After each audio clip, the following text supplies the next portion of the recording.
Lo que sí me gustaría ver es saber de qué colegios son los maestros que ya nos están escribiendo. Por ejemplo, Lisa Paola, buenas noches. Peter Alejandro, qué tal, qué gusto que estén acompañándonos en esta noche. Ustedes me comentan de qué colegios son, un poquito para ir reconociéndolos. Y por otro lado también, como ya les dijo César, en el proceso ustedes pueden ir compartiendo sus preguntas por el chat, y si hay algún comentario pueden ir levantando la manito que yo voy a ir teniéndoles en cuenta para que en un determinado momento puedan participar. Bien, como saben, nuestra reunión es hoy y mañana de 8 a 9, así que lo que hoy día, pues también mi interés es que hoy día puedan ustedes plantearme preguntas, ideas, comentarios que mañana podríamos seguir tratándolos. Muy bien. ¿Qué tal, Dalila del Colegio Picasso? Pablo Picasso, qué gusto, Dalila, que estás con nosotros. Peter Alejandro del Colegio María Reina. Minerva del Colegio Antonio Raimondi de Pucallpa. Carmen, también del Colegio Pablo Picasso. Tenemos a Karen del Colegio Abraham Valdelomar, a Ruth Aide del Colegio Portadores de Luz. Buenas noches, Edwin. Alejandro de Santa Lice Ica, qué gusto, Elisa. Lidia del Colegio Antonio Raimondi también de Pucallpa, y Susana Ríos del Colegio San Antonio. Hola, Cindy del Colegio Mundo Kids, y vamos a comenzar, como les comentaba, con algo que ya nosotros conocemos, para luego ir a aquello que de repente empiezan a haber diferencias, pero la idea es poder apuntar al tema que en esta noche nos aborda, que es los procesos cognitivos.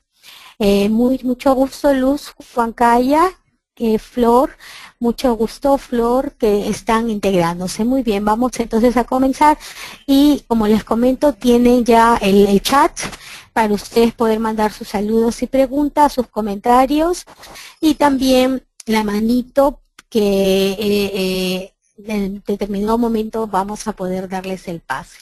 Muy bien, Neida del Colegio San Rafael. Vamos entonces a comenzar, y voy a asegurarme que todos están viendo mi pantalla. Sí.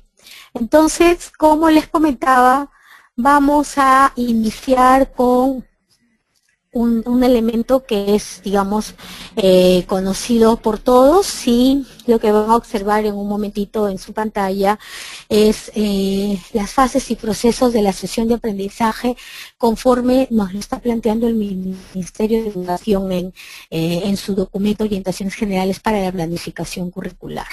Sí, entonces este elemento es bastante común, ¿no? Porque sea con una estructura distinta, pero el colegio plantea los elementos que se están observando. Digamos, lo novedoso sería lo primero, que es el título de la sesión, ¿no? Que podemos mirarlo en un momento. Bien, pero luego vienen los aprendizajes esperados, ¿no? Que es el aprendizaje específico que se ha de lograr en la sesión. Tenemos la secuencia didáctica, donde se trabajan los procesos pedagógicos ya conocidos a través de las fases del inicio, el desarrollo y el cierre, y la evaluación, que es un sistema, aunque se la colocó al final para simplemente dar una especificación, pero es un proceso continuo, ¿no?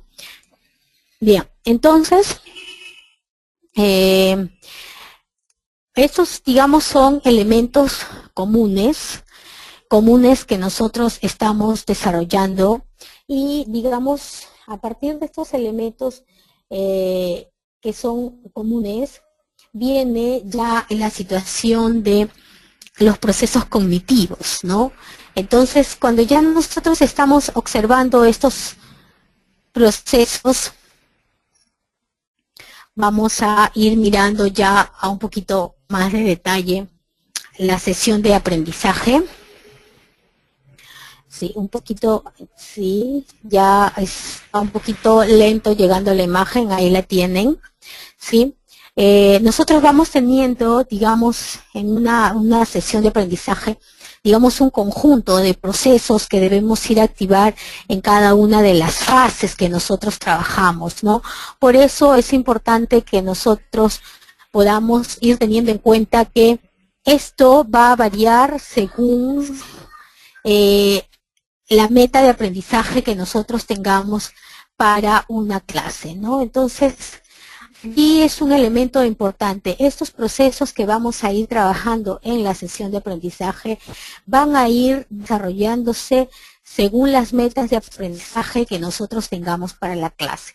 Entonces, allí tenemos una situación interesante e importante porque en el paradigma que se nos está planteando trabajar, que no es nada nuevo, ya lo veníamos trabajando en este paradigma constructivista, a nosotros se nos pide que estos procesos puedan ir activando el pensamiento de las personas, de los estudiantes, en el caso de nuestro trabajo, ¿no?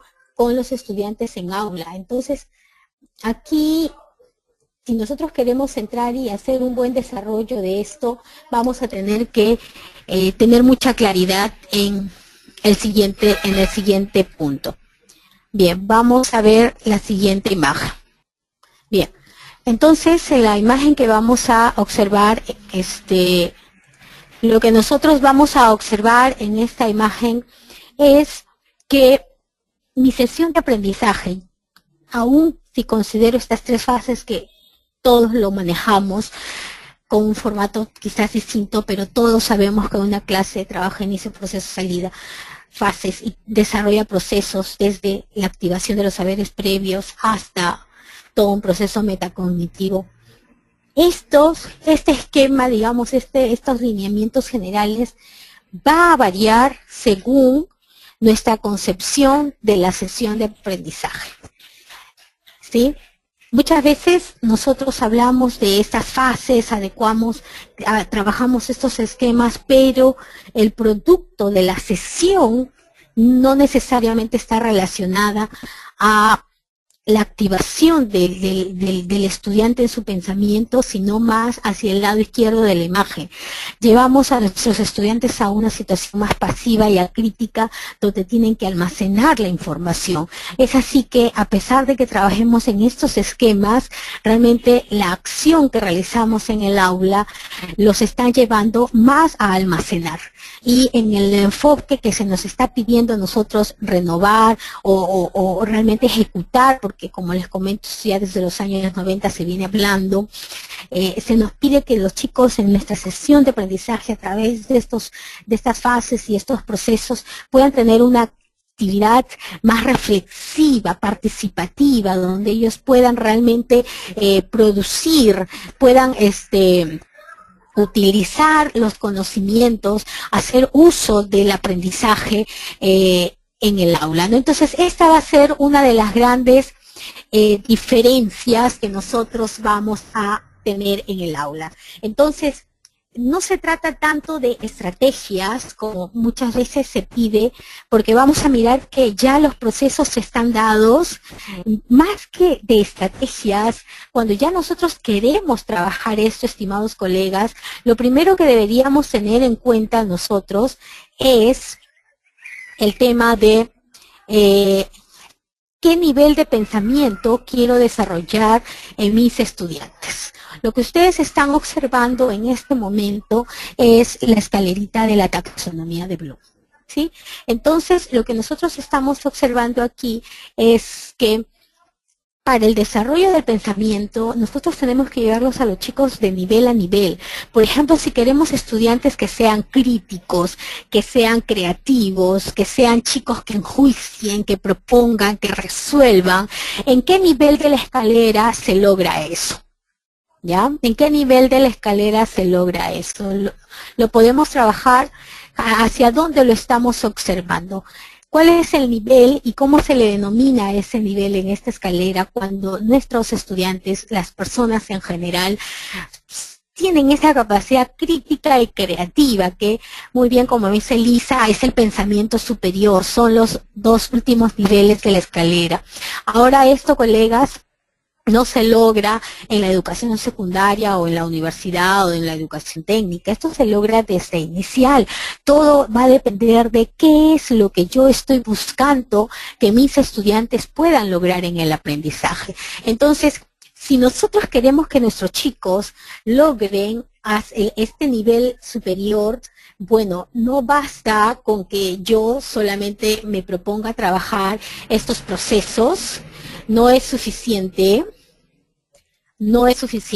sino que para poder trabajar estos procesos, se nos pide a nosotros que nuestros estudiantes puedan estar inmersos en situaciones que les lleven precisamente a ese enjuiciamiento, a proponer situaciones creativas, situaciones de resolución. Un estudiante o una persona común y corriente no propone algo porque se le antoja, ¿no? O sea, no llega a ese nivel de pensamiento haciendo realmente una lectura de muchas cosas sin un propósito específico. Por eso las sesiones de aprendizaje tienen que estar en un marco, en un contexto ubicado en una realidad, es decir, proponer que los chicos o tengan las clases a partir de situaciones cercanas, vivenciales, que les generen realmente una necesidad de aprender, ¿no? A el ministerio le está llamando ya en los documentos oficiales, le está llamando las situaciones significativas, ¿no? Entonces, como mi sesión de aprendizaje, si quiero llegar a esos niveles de pensamiento superior, está enmarcada en situaciones significativas del campo natural, problemáticas del entorno natural, como lo que estamos observando aquí sobre la problemática del agua, o pueden ser también situaciones significativas del entorno social, ¿no?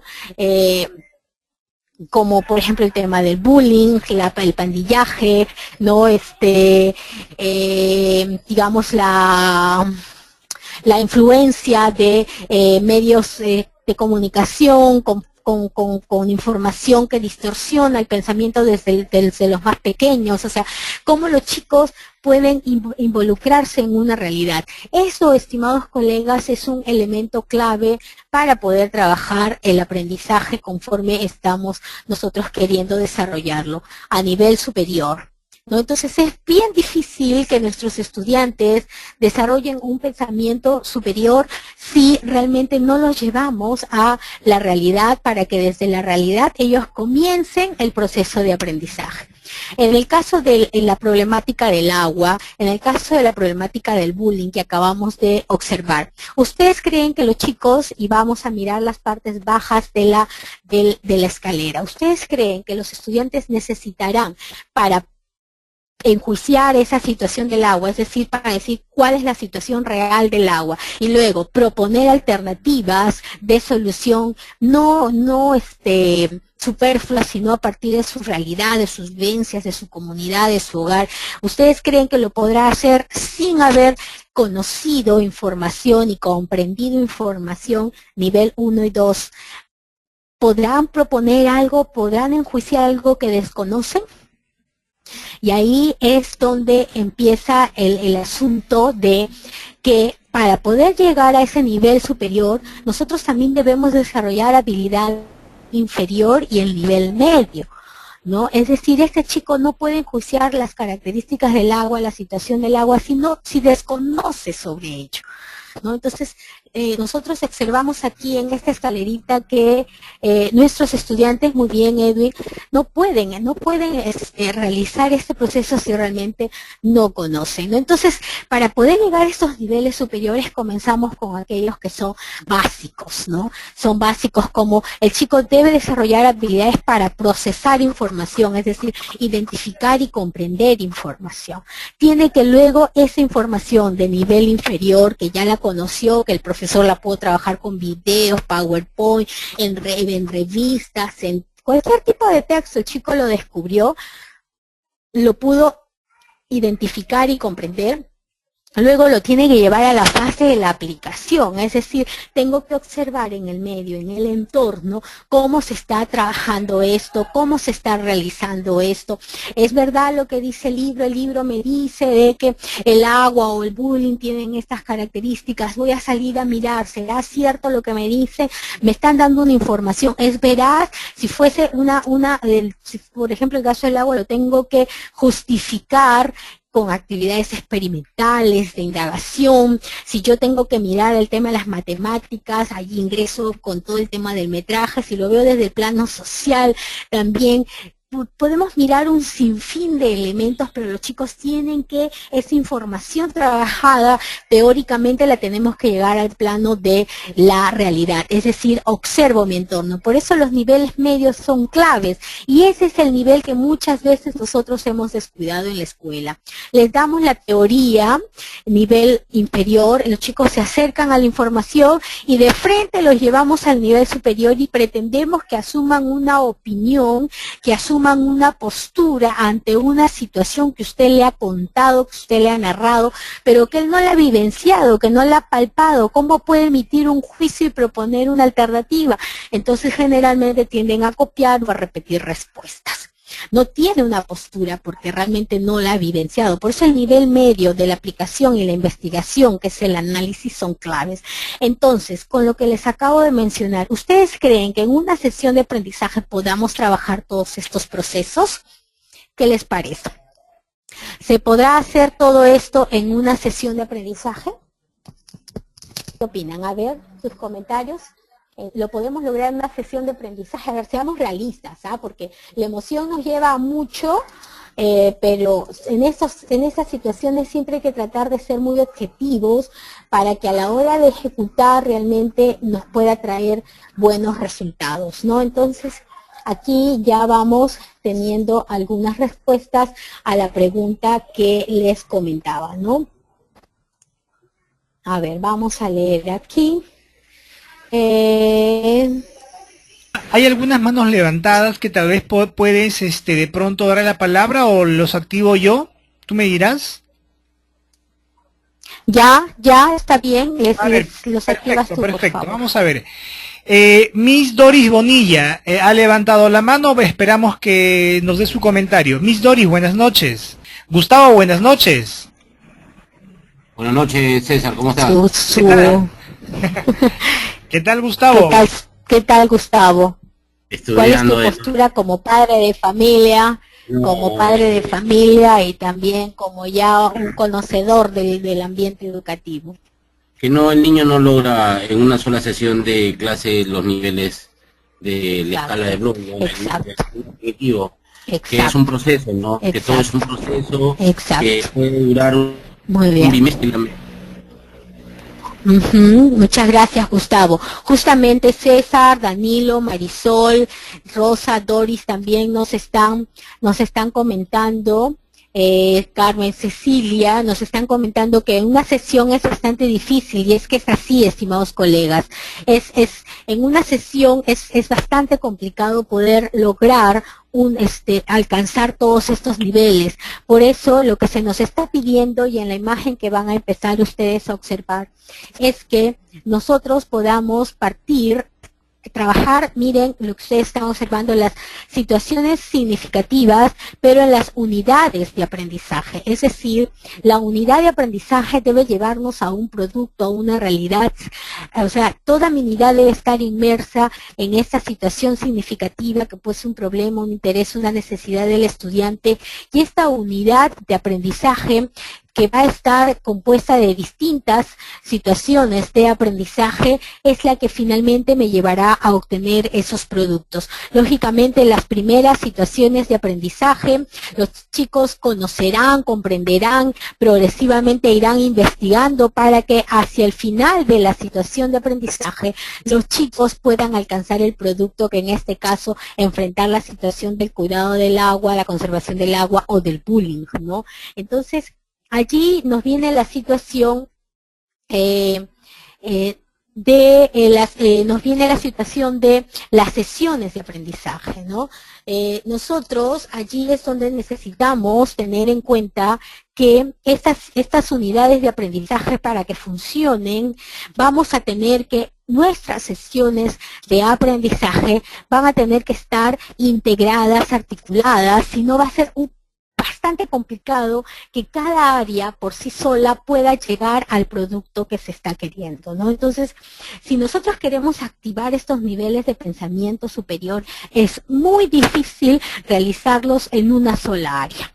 ¿sí? Si una sola área se lo propone es bastante complicado porque, por ejemplo, estamos hablando de matemática y estamos hablando sobre el tema del agua. El profesor de matemática no tiene contenidos directamente relacionados al agua, cuando mucho podrá trabajar lo que es medidas, ¿no? Puede trabajar unidades de medición, puede trabajar números y operaciones con problemas de un contexto sobre el agua, pero no tiene un contenido directamente relacionado al agua. Entonces, conocerá matemáticamente, pero no va a ser suficiente para proponer una alternativa, ¿no? Si fuese el profesor solo de comunicación, bueno, el profesor de comunicación, si bien es cierto, pueden leer sobre el tema del agua, pero lógicamente el profesor de comunicación debe desarrollar habilidades propias de su área, como la comprensión de la información, la producción de escritos, la expresión informal, etcétera, ¿no? Entonces, eso le va a tomar más tiempo y no podría profundizar. Entonces, nosotros vamos observando esta imagen que la idea para que esto realmente pueda ir funcionando, necesitamos integrarnos. Si no nos integramos, va a ser bastante difícil alcanzar esto. Muy bien, César también me está comentando esto, ¿no? Entonces, me dice Carmen que generalmente colocamos el título de la unidad en relación a una fecha cívica. Sí, esa es la tendencia, ¿no? Generalmente se ha estado trabajando a partir de fechas cívicas, pero si la fecha cívica no te lleva a un producto realmente significativo que al estudiante capte su interés, va a ser bastante difícil, ¿no? Por eso ya no se está considerando mucho las fechas cívicas en esto. Tenemos más situaciones, como les mostraba en las imágenes, del contexto social, natural, cultural, intereses de los estudiantes, etcétera, ¿no? Entonces, es importante que nosotros podamos ir teniendo en cuenta en eso. Entonces, ya cuando nosotros vamos mirando nosotros cómo podemos necesariamente integrarnos para que estos aprendizajes puedan ir resultando según cómo nuestros estudiantes van aprendiendo. Entonces allí es donde nos interesa también a nosotros ver un poco acerca de estas habilidades van a tener cada uno de esos niveles de pensamiento que estamos observando, van a tener habilidades específicas, como ustedes están observando en la pantalla. Como bien ya lo dijo Gustavo, nosotros en Santillana trabajamos con la taxonomía de Bloom. Ustedes de repente trabajan con otra taxonomía, las más comentadas son las de Denotes, de Hainaut, ¿no? También últimamente se está hablando de la taxonomía de Marzano. Bueno, si ustedes hacen una correlación entre estas taxonomías, van a observar que los niveles son similares. La nomenclatura puede variar, pero en general los niveles se asocian. ¿Por qué? Porque cada investigador no puede plantear un proceso distinto. Los niveles de pensamiento son únicos, son similares, que varíe el nombre, pues otra cosa, ¿no? Entonces, lo que ustedes están observando en la pantalla es precisamente... Sí. Ok. Ya, genial. Ahora lo que pasa es que acá me parece... Sí, la conexión se fue. La red. Ok, entonces... Ya, regresábamos, entonces me preguntaban en inglés. Inglés está con el área de comunicación, recuerden, estimados colegas. Ya, en la parte de las habilidades que trabajamos, estamos muy relacionados con comunicación. Tal es así que en las rutas, en los fascículos actuales, ya se ha indicado que inglés también es comunicación. Alguien me preguntó sobre esta, ¿es la propuesta del DCN o es las rutas del aprendizaje? Ya. Esta propuesta, estimados colegas, en teoría, en papel, viene desde el DCN 2005, ¿ya? Entonces, el asunto está en que no lo hemos estado ejecutando. Con las rutas del aprendizaje hay más presión a que realmente lo ejecutemos dentro del enfoque del constructivismo. ¿Sí? Entonces, alguien por ahí incluso me comentaba y está en las redes sociales estos comentarios, desde la reforma de Velasco ya se hablaba de la necesidad de aprender a partir de la realidad, sin tanta carga de contenidos, más orientado a que los chicos puedan producir, ¿no? Entonces, ahí tenemos una situación. Bien, César, ¿me escuchas? Bueno, me están entrando sus chats, entonces ya, me dicen que sí me escuchan. Ya, gracias por darme esas notitas. Muy bien, muchas gracias. Entonces continuamos. Entonces, no es tanto el asunto de ya que sea del DCN o que sea de las rutas del aprendizaje, digamos como fundamento pedagógico, teórico, esto ya está plasmado en los documentos desde el año 2000 más o menos, al 2005 ustedes recordarán que salió el DCN, el Diseño Curricular Nacional, y se hablaba de todo el enfoque competencias, y este tema de los contextos se trabajó a través de los temas transversales, pero también hicimos mal uso de los temas transversales, ¿no?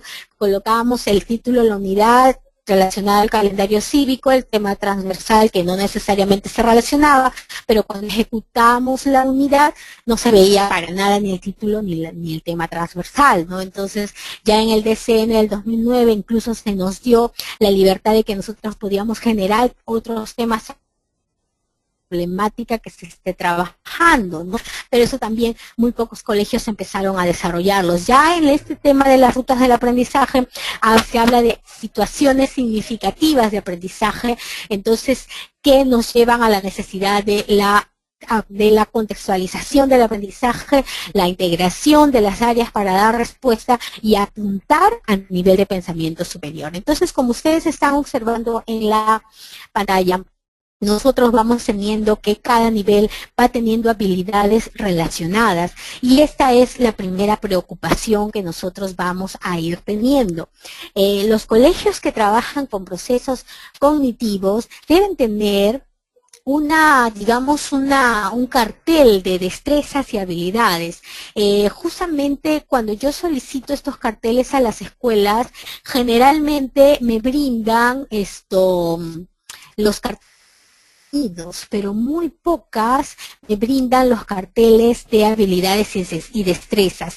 Es decir que estamos más abocados al tema de los contenidos que al de desarrollo de las habilidades, ¿no? Entonces tampoco lo vamos teniendo claro.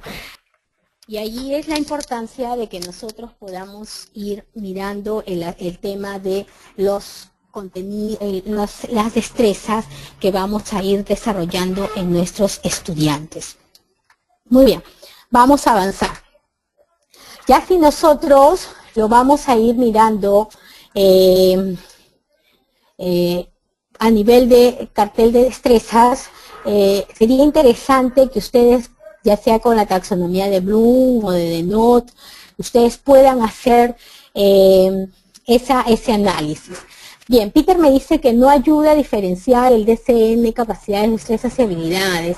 Y es cierto que los colegios no hacen el desglose. Sí, la verdad es que el DCN, el del 2005, si ustedes recuerdan, el DCN del 2005, sí podíamos observar las capacidades bastante organizadas, ¿no? Bastante organizaditas, y ustedes podían diferenciar incluso ya un cierto avance de qué indicadores correspondían a ciertas capacidades.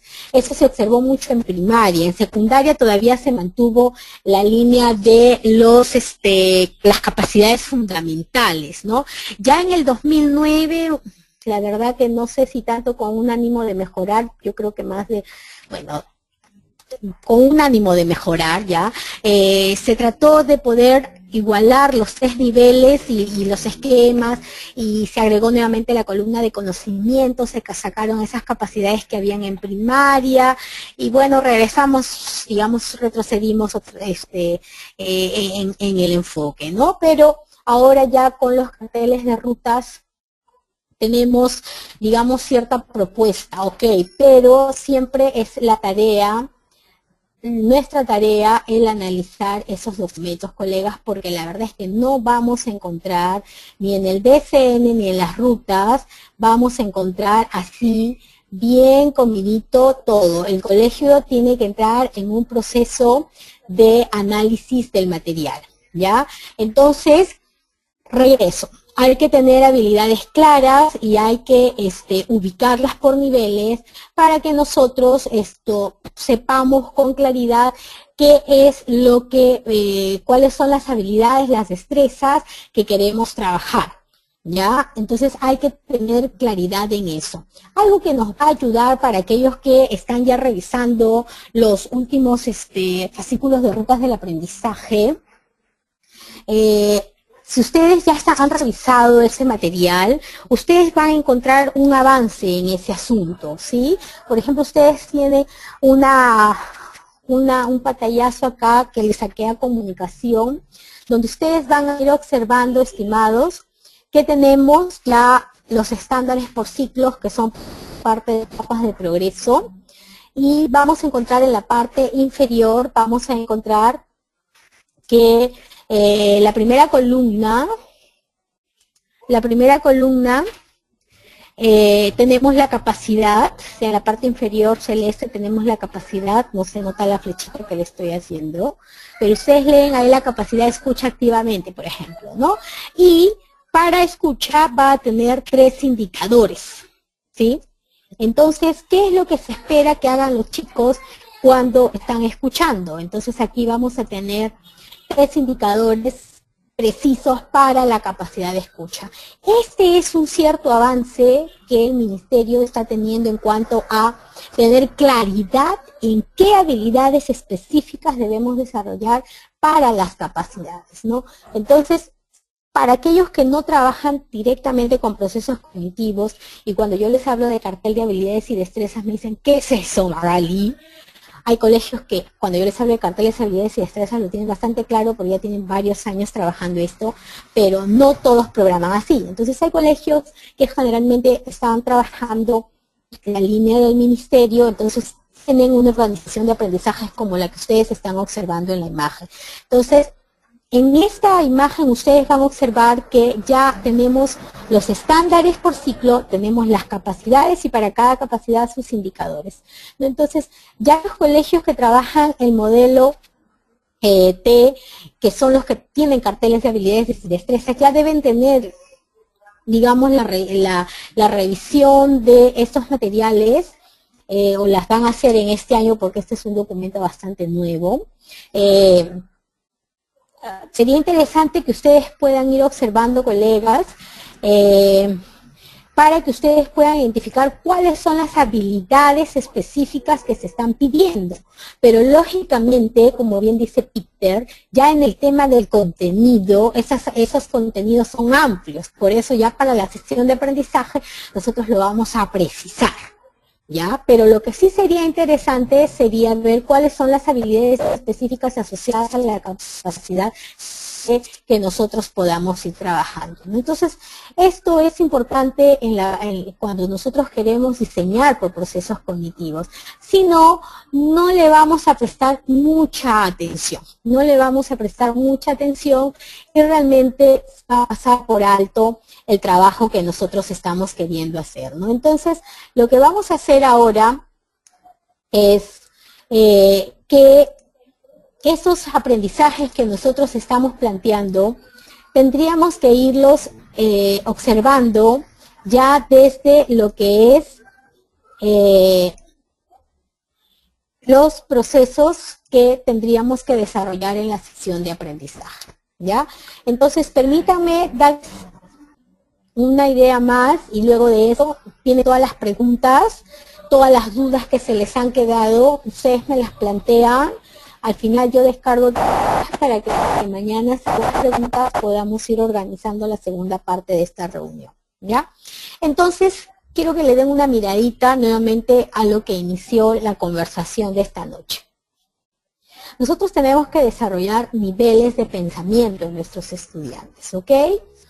Nosotros buscamos que ellos desarrollen un tipo de pensamiento superior, es decir, sean críticos, creativos, que resuelvan, que propongan, y para ello tienen que desarrollar habilidades como la comunicación, el razonamiento, etcétera, la investigación, para que ellos realmente puedan enfrentar estas situaciones, ¿no? Porque eso no se logra de la noche a la mañana. Ok, pero entonces para eso nuestras sesiones tienen que estar en el marco de situaciones significativas. Esas situaciones no se trabajan en una sola sesión, es bastante complicado. Deben estar desarrolladas desde la unidad de aprendizaje, ¿ok? Entonces nosotros ya vamos a nuestra sesión de aprendizaje y aquellos que trabajan con el sistema regular, vamos a hacer una diferenciación entre los que trabajan por un sistema regular y los que trabajan por procesos cognitivos, ¿ya? O sea, yo ya tengo mis aprendizajes esperados, sé lo que quiero y lo voy a trabajar en mi sesión. Vamos a mirar esta situación. A ver, vamos a avanzar entonces. Vamos a ver el inicio de la sesión. A ver, un ratito. A ver, le pongo una pausa porque acá está. A ver, bien. La primera fase, estimados colegas, tiene que ver con lo que ya conocemos como generar expectativas, activar saberes previos y promover el conflicto. En los materiales del Ministerio de Educación, ustedes lo van a conocer como la problematización. Básicamente lo que buscamos es que el estudiante pueda ir activando sus aprendizajes, pero a partir de situaciones problemáticas. Ya, parece que tenemos nuevamente problemas con la red. No les está llegando información, te escucho bien. así que voy a hacer una breve pausa para asegurarme.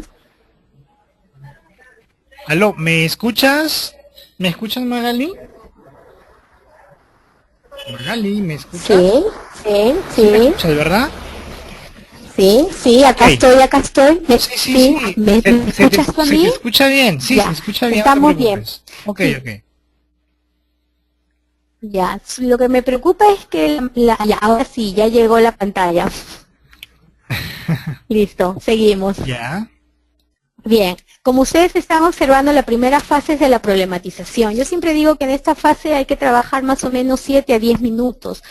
No se trata de que para cada proceso que estamos observando, nosotros hay que hacer actividades diferentes. Es una sola actividad para ellos. Por ejemplo, en el caso del agua, si mi aprendizaje esperado es que los chicos puedan planificar la producción de textos de una carta, ¿no? Quiero que trabajen un texto argumentativo a través de una carta. Entonces, por ejemplo, yo comienzo la clase con una situación cercana, puede ser, estoy inventando solo como ejemplo, que a la puerta del colegio siempre estamos teniendo situaciones donde en la comunidad hay tuberías que constantemente se rompen, ¿no? Entonces, chicos, constantemente se están rompiendo, hace poco nuevamente se ha roto, mire cómo ha sido difícil ingresar al colegio, ya lo arreglaron una vez, se volvió a romper, ¿qué podemos hacer al respecto? ¿No? Entonces, lógicamente los chicos no le van a dar una solución, ellos no la van a hacer, su papá no lo va a mejorar. ¿A quién acudimos, chicos? ¿No? Entonces, ¿a quién buscamos? Entonces, profesora, la municipalidad, profesora, nos quejamos ante el INDECOPI, profesora, podemos hacer la paz.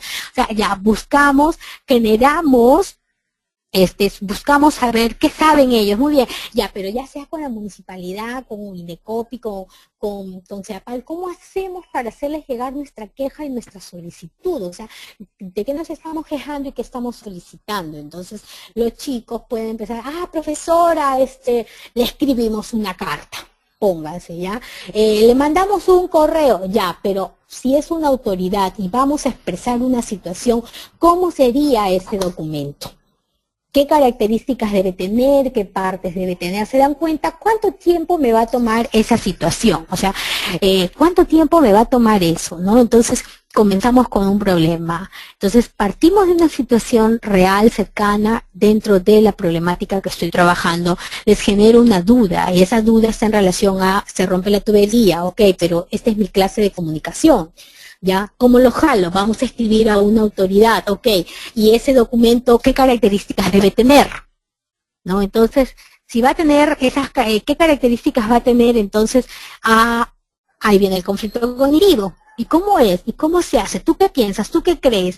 ¿Cómo se empezará este proceso? ¿No? Entonces, estas fases con las que nosotros vamos activando la sesión ya nos llevan a que luego nosotros ya podamos entonces decir, entonces chicos, ¿sobre qué vamos a trabajar en la clase de hoy? ¿Sobre qué vamos a trabajar? ¿Hacia dónde vamos a desarrollar la clase de hoy? Entonces, por eso ya empieza el proceso de construcción donde ellos empiezan a decir, profesor, entonces hoy día vamos a escribir tal cosa. Ya, pero ¿cómo lo vamos a hacer? Pregunta la maestra, ¿no? O sea, ¿qué pasos vamos a seguir? ¿Cómo nos vamos a organizar? Lo observan en el cajoncito verde, es otro de los procesos que el ministerio nos está pidiendo, que ya lo teníamos de alguna manera en la sesión de aprendizaje, ¿no? Pero ahora se nos está hablando de que los chicos en el inicio de la sesión deben tener claro el propósito de la sesión y también el tema de la organización de los aprendizajes, ¿no? Ahora, acá me preguntan, por ejemplo, Diana, si es necesaria la motivación en cada sesión del aprendizaje. Bien, miren, vamos a retroceder un poquito dada la pregunta, ya que tenemos todavía unos minutos. Vamos a retroceder un poquito. Y cuando hablamos de la primera fase, nosotros teníamos esta pantallazo donde incluso ustedes observan que la motivación es permanente, ¿verdad? La motivación ahora se le considera como un proceso constante y el inicio de la sesión es más general, se le denomina generalmente, redundando, generar expectativas. ¿Por qué hablamos de generar expectativas? ¿Por qué hablamos de generar expectativas? ¿A qué se refiere esto? Generalmente nuestros estudiantes vienen a la clase o comienzan la clase cargados con muchas ideas y no necesariamente están pensando en lo que nosotros queremos que piensen, ¿ya? Es decir, ellos no están conectados con la clase. Están conectados con la tarea anterior, están conectados con la tarea que hay que presentar al final, están conectados con su refrigerio, con su lonchera, con su recreo, con mil de cosas, ¿ya? Entonces, cuando nosotros hablamos de motivación, lo que buscamos es que ellos se conecten con nuestra clase. Es decir, su cerebro, que está disperso en miles de cosas, se conecte con aquello que nosotros estamos trabajando en la clase. Por eso les comentaba que la primera parte de la sesión es el ministerio le habla de la problematización, es como lo que les comentaba de la tubería rota, ¿no? Porque ¿cómo yo jalo la atención de mis estudiantes? Ellos están pensando en mil cosas. ¿Cómo jalo?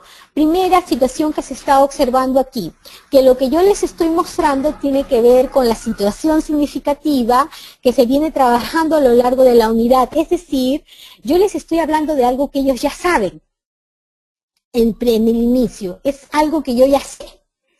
Ah, ya, la profesora me está hablando de esto, sí, que el agua, que no sé cuánto.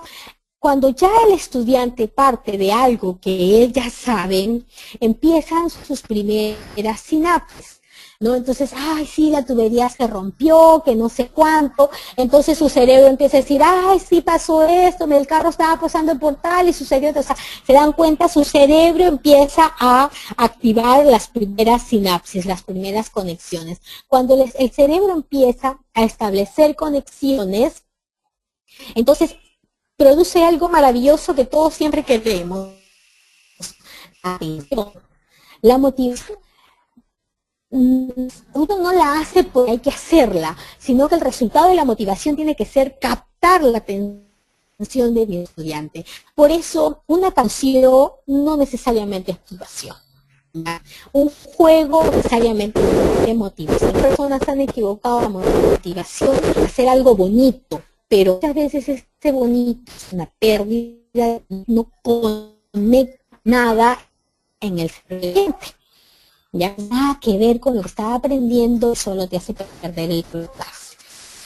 Entonces, una motivación, la motivación tiene que ser constante, es decir, toda mi clase tiene que provocar por sin conexiones en el cerebro, para que mi estudiante esté atento, no a lo que yo diga, sino a los procesos que se están desarrollando en la clase, ¿no? Entonces, por eso, hoy en día se nos pide que nosotros podamos partir de situaciones significativas que se presentan como problemáticas para los chicos, que no se las, puede ser lúdicas también, pero tiene que haber un reto, tiene que haber algo que realmente me atraiga mi atención, ¿no? ¿Por qué? Porque lo que queremos básicamente es que los chicos se puedan conectar con la sesión de aprendizaje, ¿no? Que los chicos puedan activar sus procesos mentales, y aquí viene el tema de los procesos cognitivos, puedan conectarse en los procesos mentales básicos que son la atención, la concentración y la memoria, ¿no? Entonces, al inicio de la sesión capto la atención de mis chicos con situaciones que ya maneja él, entonces busca qué es lo que sabe en su cerebro, pero también le planteo un reto en este caso, y cómo se hace ese documento, o sea, qué partes tiene, qué características tiene, cómo empiezo, qué le digo, cómo hago para decirle con claridad la problemática de él. Ahí eso ya no lo sé, pero yo ya estoy conectado a la situación.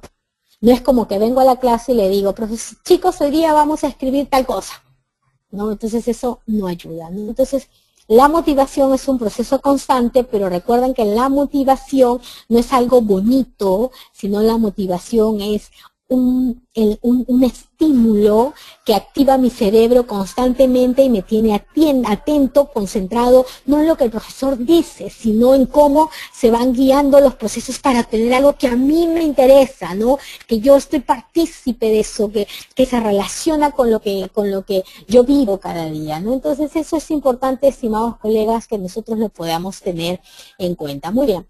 Entonces, una vez que ya nuestros chicos están allí, han captado su interés, su atención, nosotros vamos a la construcción de los aprendizajes y lo que vamos a tener aquí es, los chicos organizan junto con usted, entonces cómo los vamos a trabajar, cómo los vamos a ir desarrollando, y aquí viene la diferencia, ¿ya? Y esto lo vamos a ver aquí. Me mandan sus preguntas y mañana lo vamos a terminar de conversar, pero quiero mostrarles aquí la diferencia que se da con escuelas que trabajan por procesos cognitivos y con escuelas que trabajan en sistemas regulares. ¿Ok? La imagen que ustedes van a observar ahora tiene que ver con si mi sesión está relacionada con, por ejemplo, ellos van a escribir textos, van a producir un texto, ¿cuáles serían los procesos que se siguen para la producción? Si ellos van a resolver problemas, ¿cuáles son los procesos que se van a seguir para la resolución? Si van a identificar información, porque esa fue la habilidad que seleccioné, si van a organizar, aplicar, comparar, ejemplificar, etcétera, ¿cuáles son esos procesos? Los colegios que trabajan por procesos cognitivos generalmente tienen ya mayor claridad en esta situación. Por ejemplo, si los chicos van a organizar información, ¿cuáles son los procesos que se siguen para organizar? Ustedes los tienen aquí en pantalla. Buscar la información, identificar los elementos, determinar los criterios a organizar, establecer el orden, disponer los elementos que vamos a organizar, ¿no? Si los chicos fuesen a aplicar algún producto que van a desarrollar, entonces esta aplicación también tiene sus procesos, ¿no? Como ustedes están viendo, los procesos iniciales son similares, ¿no? Buscar y recepcionar la información, identificar el proceso, principios, secuenciar los pasos, ejecutarlos y reflexionar sobre los procesos. Si los chicos van a identificar información, la identificación también tiene sus procesos, ¿no? Entonces, aquellos que trabajan por procesos cognitivos ya lo vienen manejando esto, ¿no? O sea, cada habilidad, cada destreza tiene sus procesos. Por eso en este sistema, con los que trabajan por procesos cognitivos, no deberían tener tantas habilidades o destrezas en una unidad de aprendizaje, porque realmente no se lograrían las metas de aprendizaje, ¿ya? Entonces, esto es lo que generalmente sucede con escuelas que trabajan por procesos cognitivos. Entonces, lo que sucede con las escuelas regulares que ahora están trabajando con las rutas del aprendizaje. En el caso de áreas que tienen rutas de aprendizaje, ha sido interesante el hecho de que el ministerio ha tratado de organizar estos procesos, pero le llama procesos didácticos. Es decir, si yo voy a trabajar una sesión de acuerdo al propósito a lograr, yo debo tener un conjunto de procesos a desarrollar. Por ejemplo, si los chicos van a trabajar la expresión oral, ya ustedes tienen en la imagen cuáles son los procesos didácticos en la oralidad, antes del discurso, durante y después del discurso, ¿no? Si fuésemos a trabajar la comprensión de textos, también ahora el ministerio ya lo tiene bastante claro, el antes, el durante y el después, que de alguna manera ya lo veníamos trabajando. En la producción de textos, nosotros también vamos a tener desde lo que es la planificación, la textualización y la revisión. Y si fuese matemática, les estoy presentando con rutas, porque es el avance que ya tenemos nosotros. Y si fuese con matemática, nosotros también vamos a tener procesos didácticos específicos para una clase de matemática, ¿no? La comprensión del problema, la búsqueda de las estrategias, la representación, que va desde lo concreto hasta lo simbólico, la formalización del aprendizaje, la reflexión y la transferencia. Entonces, nosotros, a partir de aquí, para los colegios que no tienen este trabajo muy menudo que les he mostrado de procesos cognitivos, es decir, para organizar cuáles son los procesos cognitivos, para aplicar, identificar, comparar, enjuiciar, etcétera, etcétera, etcétera. Entonces, si usted no es de un colegio que trabaja así tan menudo, que es bastante interesante, ya ahora la nueva propuesta del ministerio nos está dando más claridad en cuanto a los procesos didácticos de una sesión, ¿no? Que si nosotros los analizaríamos con detalle, vamos a encontrar, estimados, que estos procesos tienen secuencias lógicas y están basadas en el aprendizaje a lograr, ¿no? Por ejemplo, aquí en matemática lo clave es el tercer proceso, que es la representación, ¿no? Entonces, lo podríamos en algún momento ver, dependiendo de la demanda, la sesión de matemática para mirarlo con mayor detalle, pero lo interesante, estimados colegas, es que si yo quiero activar y construir aprendizajes, mi sesión tiene que llevarlo a la construcción de ese aprendizaje, ¿sí? Básicamente. Muy bien. Aquí me están preguntando, en el caso de encontrarme con un alumno que no desea realizar conflictos cognitivos, es decir, ante una pregunta no responde, ¿cómo puedo llegar a integrarlo a mi clase? Bien, aquí pasa una cosa, nosotros tendríamos que ir mirando que al inicio un estudiante, sobre todo en secundaria, ya eso pasa más en secundaria, en primaria sucede, pero ya es más por problemas, que puede estar teniendo los niños, ¿no? Porque generalmente un niño hasta cuarto grado es bastante participativo, a partir de quinto grado por el tema ya del desarrollo hormonal, ya empieza el tema de las burlas, cuida mucho lo que dice, así que hasta más no se enfrenta y da respuestas. En secundaria puede ser que ya sean chicos acostumbrados a un sistema en el que el maestro siempre les da las respuestas o valida en el grupo de estudiantes, entonces en su cerebro dice, ya para qué respondo, ¿no? O sea, entonces, si usted tiene un grupo de estudiantes que no es participativo, santa paciencia nada más, porque esto se va a lograr en la medida de que lo que estoy trabajando le interese a mis estudiantes. O sea, usted puede ponerles caritas felices, puede ponerle puntos por pasión, pero esto va más allá de eso. Primero, por eso decíamos, hay que partir de aquello que les interesa a los estudiantes. Segundo, un maestro que trabaja este sistema es muy abierto, muy flexible, tiene mucha capacidad para poder mediar las respuestas de sus estudiantes. En este sistema no hay respuestas correctas ni respuestas incorrectas. Todas las participaciones son válidas porque lo que tiene que hacer aquel estudiante es, comienzo con dudas, estás anudando mis dudas, ¿no? Para que al final de la clase yo tenga un producto. Si vamos a escribir el documento al final de la clase, debo tener claridad de este producto. Ahora, cuando hablo de la clase, por ejemplo, la producción de textos no se logra en 2 horas pedagógicas, ¿ah? Es bastante difícil porque tiene sus procesos, como le decía, desde lo que es la planificación, que es el proceso más largo.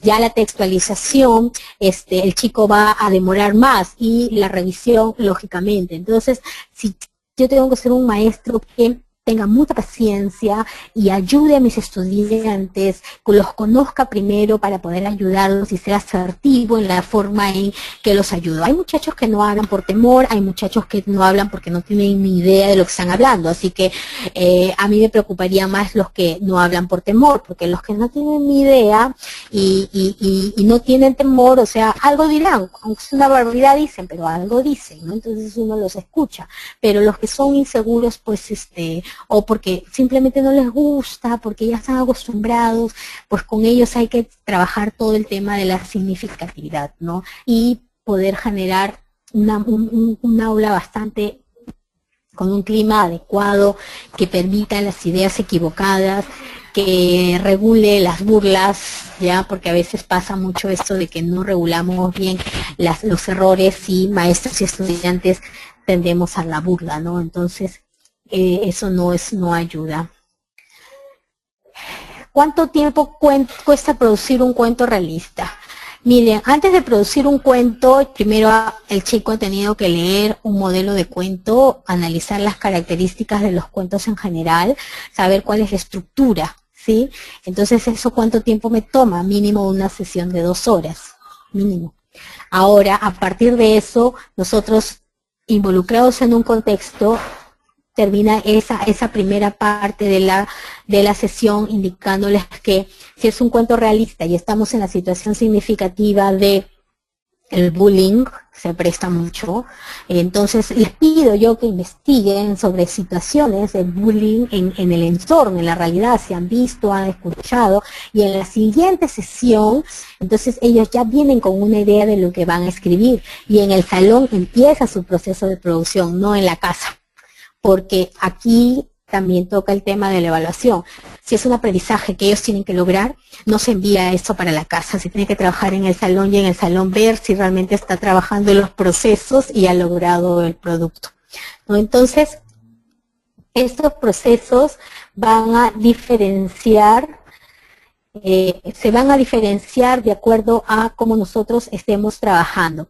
Básicamente, ambos sistemas, ya sean los que trabajan con procesos cognitivos o los que ya trabajen con un modelo regular que generalmente está asociado a lo que el Ministerio plantea, nosotros en la construcción del aprendizaje debemos apuntar al logro del aprendizaje, ¿ya? Si los chicos, la sesión dice que ellos van a producir un texto, en el salón tienen que producir el texto, en el salón no tienen que saber las partes de una carta, y mandarle como tareita en tu casa, escribe la carta. No estamos logrando el aprendizaje. ¿Cuáles son los procesos de producción? ¿Ya? Para escribir, ¿cuáles son? En este caso, aplicar, ¿no? Van a aplicar las características de un texto y los van a trabajar. Si fuese rutas, planificación, textualización, y lo que es la reflexión, los tienen que trabajar en el salón. Por eso, allí es donde el maestro tiene que observar si realmente los estudiantes están logrando el aprendizaje, ¿no? Entonces, una vez que ya nosotros hemos trabajado esto, en el caso que nosotros estamos desarrollando del ejemplo que hemos visto sobre la carta, nosotros lo que tendríamos que ya trabajar en la última fase son situaciones ya de la evaluación y la metacognición, porque ya la aplicación o transferencia ya no cabe, porque la escritura en sí, la producción del texto es una situación de aplicación, ¿no? Si fuese, en este caso, es una situación de, en la realidad, lo que ellos van a transferir es del modelo que se ha trabajado de texto argumentativo, tipo carta, tipo un reclamo, lo han trabajado para pedir a la institución para que mejore el tema de la tubería, ¿no? Si fuese el cuento realista que me comenta la profesora, han estudiado una clase previa lo que es un cuento realista, y en la sesión han ejecutado un cuento realista, pero con situaciones de su realidad, ¿no? Entonces, en este caso, no cabría la aplicación de transferencia como salida, pero si por ejemplo fuese ciencias, si estamos hablando de ciencias que ellos están trabajando algún conocimiento la electricidad, por ejemplo, los circuitos eléctricos, o en los casos de los pequeñitos, la flotabilidad de los objetos, o puede ser sobre la relación entre los seres bióticos y abióticos en un ecosistema. Ya la salida tendría que ser una situación de aplicación o transferencia, es decir, observar en la realidad cómo este conocimiento se está presentando. Si fuese matemática, resolución de problemas y la creación de problemas, ¿no? Entonces, ya estaríamos, digamos, cerrando aquí con estos procesos. Marisol me pregunta si se debe evaluar el proceso del producto en clase y que los estudiantes identifiquen, por supuesto, porque aquí lo que estamos hablando es de que los estudiantes sean capaces de darse cuenta de cómo aprende, ¿ya? Si el estudiante no es consciente de cómo aprende, va a ser bien difícil que luego pueda mejorar él también sus procesos de aprendizaje. ¿Ya? Si solamente los ejecuta inconscientemente, es decir, si él no es consciente de cómo está trabajando, es un problema, estimados colegas. Recuerden que acá lo que estamos haciendo es que el estudiante desarrolle niveles de pensamiento, y para desarrollar niveles de pensamiento, él tiene que ser consciente de cómo está aprendiendo. Por eso en la imagen ustedes van a tener una diferenciación interesante que alguien hace un momento me preguntaba, la diferencia entre procesos cognitivos y procesos pedagógicos. Bien, los procesos cognitivos son los procesos que seguimos en la mente para realizar alguna actividad, ¿no? Ya sea para comparar, cepillarse los dientes, comer, organizar información, ¿ok? Entonces, pero en el caso de estos procesos, por ejemplo, el cepillado de dientes, ¿usted lo aprendió solo o alguien se lo enseñó? Si se lo enseñó su mamá, se lo enseñó su maestro, ¿cómo se lo enseñó? Le empezó a enseñar de diferente manera, cada uno tiene distintas experiencias de cómo se le enseñó, ¿no? Entonces, pero finalmente usted sabe cepillarse los dientes, ¿no? Entonces, usted ya sabe, incluso selecciona el tipo de pasta que necesita para la situación bucal que pueda tener, ¿nos cuenta? A eso se le llama estrategia de aprendizaje, cuando usted, ante una situación, sigue procesos, usted en forma autónoma, pero para llegar a esa autonomía en sus procesos, usted ha tenido a un maestro que le ha enseñado, y ese maestro, para poder enseñarle, ha hecho uso de estrategias de enseñanza. A esas estrategias de enseñanza le llamamos los procesos pedagógicos, ¿no? Entonces, buscamos con nuestros procesos pedagógicos la independencia del estudiante en sus situaciones cotidianas, que el chico sea realmente autónomo en su aprendizaje, ¿ya? Por eso es importante que en todos estos procesos ellos siempre estén llevando la batuta en el aprendizaje. Muy bien, estimados,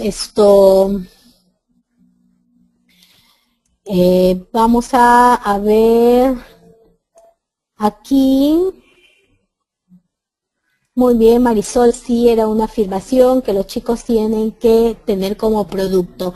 Bien, la última ya de la noche, Alejandro me dice un asunto sobre la metacognición. Miren, la metacognición, ya que es digamos, lo último, realmente la metacognición es algo muy bonito, pero la hacemos bien engorrosa. ¿Dónde comienza la metacognición? La metacognición comienza cuando el estudiante sabe que no sabe. ¿Ya? Ya con eso terminamos la noche. Si el estudiante sabe que no sabe, es decir, sabe que no sabe el estudiante, entonces, ¿qué pasa con la metacognición? La metacognición te plantea una meta, yo sé que no sé, entonces hoy día, profesora, vamos a hacer tal cosa, ya, pero ¿cómo se hace? Eso lo vamos a ver. Entonces te planteas una meta, te planteas un destino, y tú, para poder saber si estás llegando al destino, en el camino vas mirando, ¿no? Lo estoy logrando, lo estoy logrando, lo estoy logrando. Eso es la metacognición.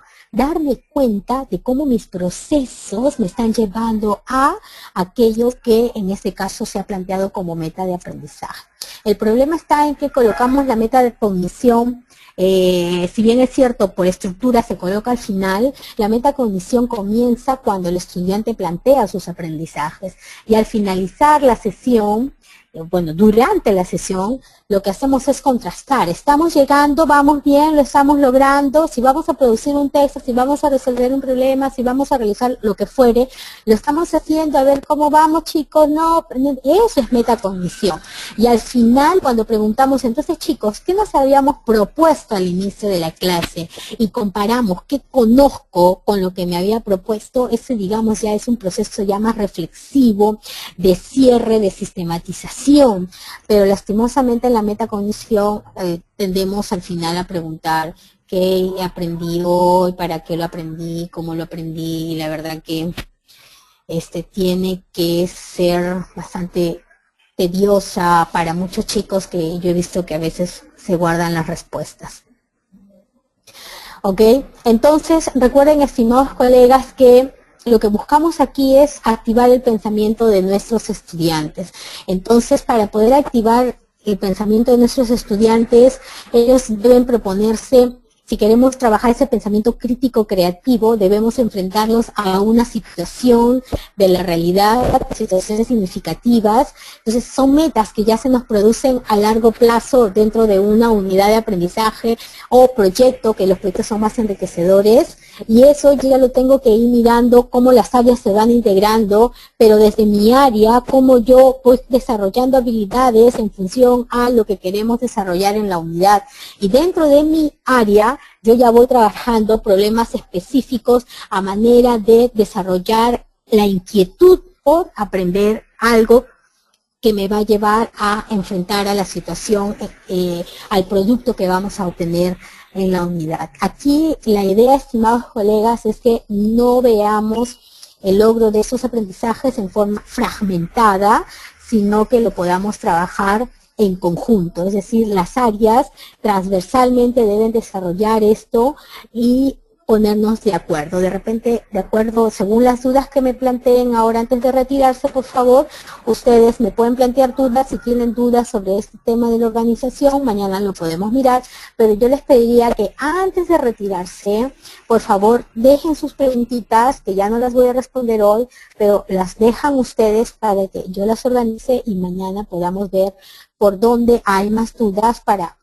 seguir trabajando este tema. Muy bien, colegas, muy bien, César. No sé si hay algún otro comentario. Lo que yo sí les voy a pedir es las preguntas, por favor, si no mañana yo voy a traer algo que yo pienso y me interesa más que qué dudas se han generado en esta nota. Bien, muchas gracias. Entonces, de repente, ahora todavía están procesando la información recibida, pero por el chat, de repente, por el foro que ya se ha habilitado, ustedes pueden terminar de enviar sus consultas para que mañana podamos irlas conversando. Bien, a través de Santillana Compartir, de todas maneras, podemos seguir en otros diálogos para ir mirando un poquito la concreción. Lo que yo quería en esta noche es un poquito tener la claridad en los procesos cognitivos transversalmente, que ya sea con rutas o sin rutas, con un modelo que priorice los procesos cognitivos o no. En general, si queremos desarrollar un pensamiento superior, hay que promover desde el pensamiento básico, ¿no? Entonces, ya cada escuela puede ir adaptando esto un poco a los formatos de trabajo que desarrolle, ¿no? Entonces, sobre eso me gustaría las preguntas, ¿no? Para poder irlo mirando y mañana ya estaríamos trabajando para que ustedes puedan tener un poquito más de claridad sobre esto. Muchas gracias. Ok, Magali, muchas gracias entonces, y nada, todavía nos quedamos conectados mientras que micros antes también me dicen.